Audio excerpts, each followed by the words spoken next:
Bonjour à toutes et à tous, je suis Adrien et après plus d'un mois de vacances et un mois sans sortir de vidéo, je suis de retour aujourd'hui pour vous parler du très attendu Project Power de Netflix.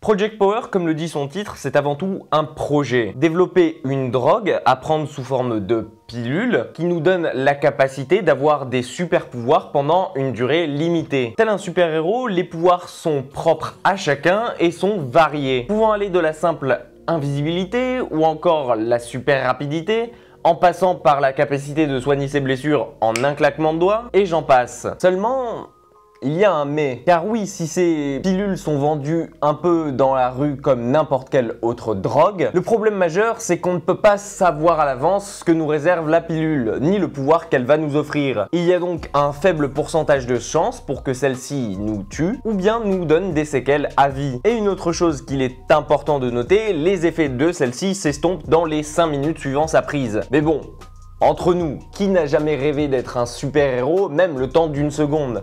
On suit donc Joseph Gordon-Levitt, qu'on avait quitté récemment dans le film 7500, qu'on retrouve ici en ex-flic viré pour avoir été pris sous possession de drogue. Et il va donc chercher sa rédemption. Pour ce faire, il est à la recherche d'Art, aka Jamie Foxx, un homme soi-disant haut placé et influent qui semble être à l'origine de tout ça. Il espère donc qu'en l'arrêtant lui-même et en le rendant à la police, ça lui permettra de retrouver sa place parmi les siens. En somme, la trame principale est assez simple. Pour les connaisseurs, Project Power s'est réalisé par le duo Schulman-Just, qu'on a déjà pu voir œuvrer derrière la caméra sur des films comme Paranormal Activity 3 et 4, ou encore Nerve, dont on sent que celui-ci découle fortement de par son inspiration autant visuelle que sonore. Le film se veut très nerveux, la photographie est superbe et la caméra part souvent à fond les ballons pour suivre de très près l'action, accompagnée d'une BO bien entraînante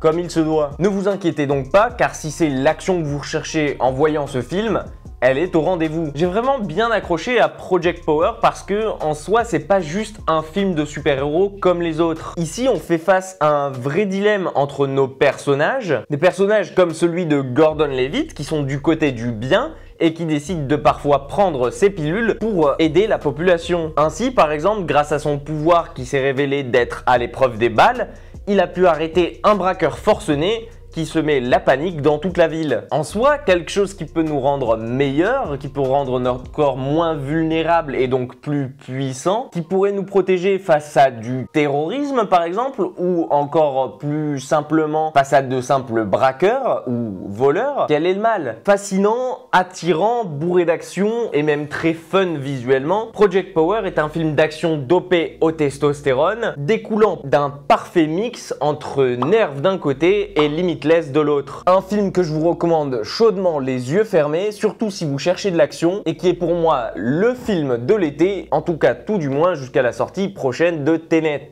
Voilà, c'est tout pour cette première critique de la reprise. Si vous n'êtes pas abonné à la chaîne, je vous invite à cliquer sur le bouton en bas à droite de la vidéo, ça fait extrêmement plaisir de vous compter parmi nous. Vous pouvez aussi me suivre sur mon Twitter ou sur mon Instagram @AFCTQ. Merci à toutes et à tous d'avoir été là, prenez soin de vous et quant à moi je vous dis à très vite dans une prochaine critique.